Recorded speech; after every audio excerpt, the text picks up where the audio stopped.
When we observe our world and its myriad forms of life, we are struck by two seemingly opposite observations: the fantastic variety of life and the similarity between them. As we shall see, we would need to understand these two characteristics of life in order to understand how life evolves. When we say that something evolves, we mean not only that it changes, but that there is also some component of direction in that change. But how does evaluation take place? Does it occur in a slow and steady manner or in quick jumps? Is it just about to change and producing something new and different? In the chapter on reproduction, we had studied that a reproductive process usually gives rise to individuals that have some new characters in spite of the similarity that they share with their parents. Often such new characters gives rise to observable changes in life forms. How are new characters produced? Are they inherited? Do the new characters have any role in the process of evaluation? In this chapter, we shall try to explore several such questions. మన చుట్టూ ఉన్న విశాల ప్రపంచాన్ని పరిశీలించినట్లయితే లెక్కించలేనన్ని జీవరాశులు కనిపిస్తాయి. ఈ జీవరాశిలో రెండు విషయాలు మనల్ని అత్యంత ఆశ్చర్యానికి గురి చేస్తుంటాయి. ఒకవైపు ప్రాణికోటిలో ఉండే అద్భుతమైన వైవిధ్యం పరిశీలించి చూస్తే, మరోవైపు వాటి మధ్య ఉండే సారూప్యాలు చాలా విచిత్రంగా కనిపిస్తాయి కదూ. జీవులు ఎలా పరిణామం చెందాయో అర్థం చేసుకోవాలంటే ఈ వైవిధ్యాలను, సారూప్యాలను అర్థం చేసుకోవాల్సి ఉంటుంది. మరి ఏదైనా ఒక జీవజాతిలో పరిణామం జరిగింది అని అంటే అది కేవలం మార్పును కాకుండా మార్పుకు దారి తీసిన అంశాలను కూడా తెలియజేస్తుంది. అయితే ఈ పరిణామం ఎలా చోటు చేసుకుంటుంది? ఇది నెమ్మదిగా, స్థిరంగా జరుగుతుందా, లేక హఠాత్తుగా ఉన్నపళంగా జరుగుతుందా? పరిణామం కొత్త జీవులను లేదా భిన్నమైన వాటిని రూపొందించడానికి మాత్రమే పరిమితమైనదా? ప్రత్యుత్పత్తి పాఠంలో ప్రత్యుత్పత్తి ప్రక్రియ ద్వారా సాధారణంగా పుట్టే జీవులు తల్లిదండ్రుల లక్షణాలను పొందడంతో పాటు కొన్ని కొత్త లక్షణాలు కూడా పెంపొందుతాయని నేర్చుకున్నాం కదా.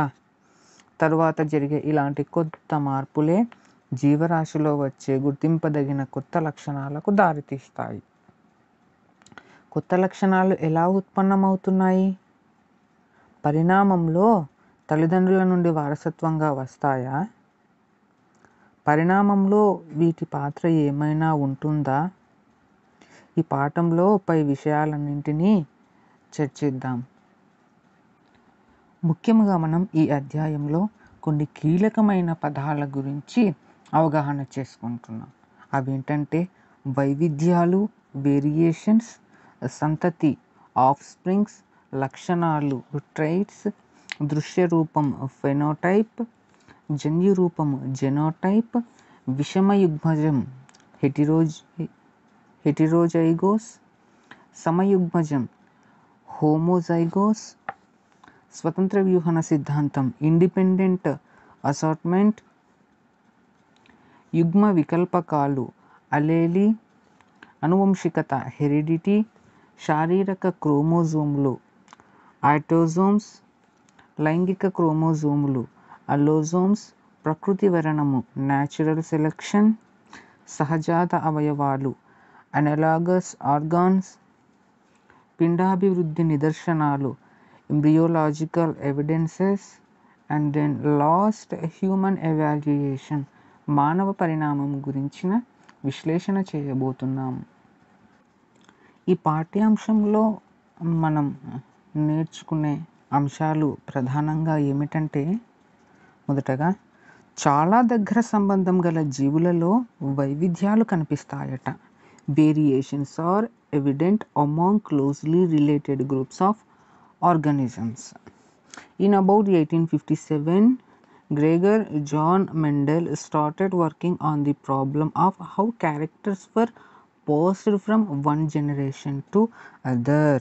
వైవిధ్యాలు ఒక తరం నుండి మరొక తరానికి ఎలా అందించబడతాయనే సమస్యను గురించి తెలుసుకోవడానికి 1857వ సంవత్సరంలో గ్రెగర్ జాన్ మెండెల్ పరిశోధనలు ప్రారంభించాడట. మరి బఠానీ మొక్కల పువ్వుల రంగు, స్థానము, విత్తనాల ఆకారము, రంగు, ఫలం, ఆకారము, రంగు, కాండం పొడవు మొదలైన 7 ప్రత్యేక లక్షణాలను తన ప్రయోగాల కోసమై Mendel ఎన్నుకున్నాడట. Mendel had chosen 7 distinguishing traits: flower color, flower position, seed color, shape of seed, pod color, pod shape and stem length. In monohybrid experiment F1 generation, which is a result of a cross between pure bleeds of yellow seeds and green seeds, all pea seeds were yellow. బఠానీల మొదటి సంతతి లేదా F1 తరంలోని విత్తనాలు పసుపు రంగులో ఉంటాయి. F2 తరంలో 75% పసుపు రంగు విత్తనాలలో 25% ఆకుపచ్చనివి. దీనినే దృశ్యరూపం అంటారు. దృశ్యరూప నిష్పత్తి 3:1. In F2 generation, about 75% of seeds were yellow and about 25% seeds were green. This is called phenotype and the ratio is 3:1. In F2 generation, out of 75%, 25% pure yellow seeds, 50% were yellow seeds but having allele for green seeds. Remaining 25 were pure green. This is called genotype and the ratio 1:2:1. F2 తరంలో 75% పసుపు రంగు విత్తనాలలో 25% శుద్ధ జాతికి చెందినవి YY కాగా 50% మొక్కలు పసుపు రంగు బహిర్గత లక్షణంగా, ఆకుపచ్చ అంతర్గత లక్షణంగా కలిగి ఉన్నాయి. మిగిలిన 25% శుద్ధ ఆకుపచ్చ జాతికి చెందినవి. దీనినే మనం జన్యురూపం అంటారు. మరి వీటి నిష్పత్తికి వస్తే 1:2:1గా నిర్ధారిస్తున్నాము. బఠానీ మొక్క ప్రతి ధర్మానికి లేదా లక్షణానికి బాధ్యత వహించే 2 కారకాలను కలిగి ఉంటుంది. వాటినే యుగ్మ వికల్పకాలు అలెలి అని అంటారు. Every plant has 2 alleles which are responsible for producing a particular property or trait called allele. The factors for each pair of characters assorts independently of the other pairs. This is known as law of independent assortment. స్వతంత్ర వ్యూహన సిద్ధాంతం అనగా ఒక జత లక్షణాలకు కారణమైన కారకాలు ఇతర లక్షణాలపై ఆధారపడకుండా స్వతంత్రంగా సంతతికి అందించబడటం అన్నమాట. అలాగే పసుపు మరియు ఆకుపచ్చ విత్తనాలనిచ్చే మొక్కల మధ్య సంకరీకరణం జరిపితే సంతతి మొత్తం పసుపు విత్తనాలే ఇస్తుంది. ఎందుకంటే పసుపు రంగు బహిర్గత కారకం కనుక. Crossing yellow and green seeds produced all yellow seeds because yellow is a dominant factor. Each parent passes randomly selected copy allele of only one of these to its offspring.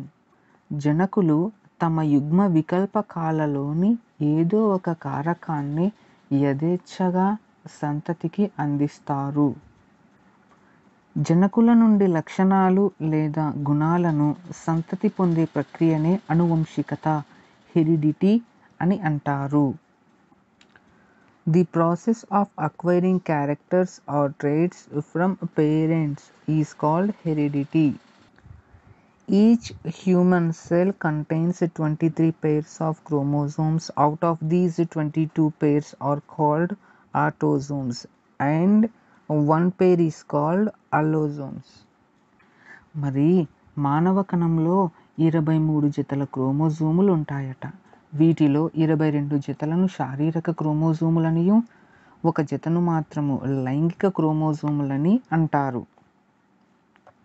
ఆర్జిత లక్షణాలు లేదా గుణాలను సంతతి ద్వారా తరువాతి తరాలకు అందించబడతాయని లామార్క్ ప్రతిపాదించాడు. దీనిని ఆర్జిత గుణ అనువంశికత సూత్రం అంటారు. Lamarck proposed that the acquired characters are passed to the offspring inherited in the next generation. Each species tended to produce large number of offsprings. ప్రతి జీవజాతి తమ సంఖ్యను వృద్ధి చేసుకోవడం కోసం అధికంగా సంతతిని ఉత్పత్తి చేస్తాయి. వాటిలో మనుగడ కోసం పోరాటం జరిగి బలమైనవి మాత్రమే గెలుస్తాయి. సమరూప, అనురూప అవయవాలు మరియు పిండాభివృద్ధిలోని వివిధ దశలు పరిణామ సంబంధాలను వివరించడానికి రుజువులుగా ఉపయోగపడతాయి. Homologous, analogous organs and embryological evidences explain evolutionary relationships. Some traits in different organisms would be similar because they are inherited from a common ancestor. విభిన్న జీవుల్లోని కొన్ని లక్షణాలలో పోలికలు ఉండవచ్చు, ఎందుకంటే అవన్నీ ఒకే పూర్వీకుల నుండి పరిణామ క్రమంలో ఏర్పడి ఉండవచ్చు. చివరగా, ప్రాచీన యుగాల్లో నివసించిన జీవులు, వృక్షాలు సహజ ప్రక్రియల కారణంగా పూర్తిగా కుళ్ళిపోకుండా మిగిలిపోయిన వాని రుజువులనే శిలాజాలు అంటారు. Fossils are evidences of ancient life forms or ancient habits which have been preserved by natural processes.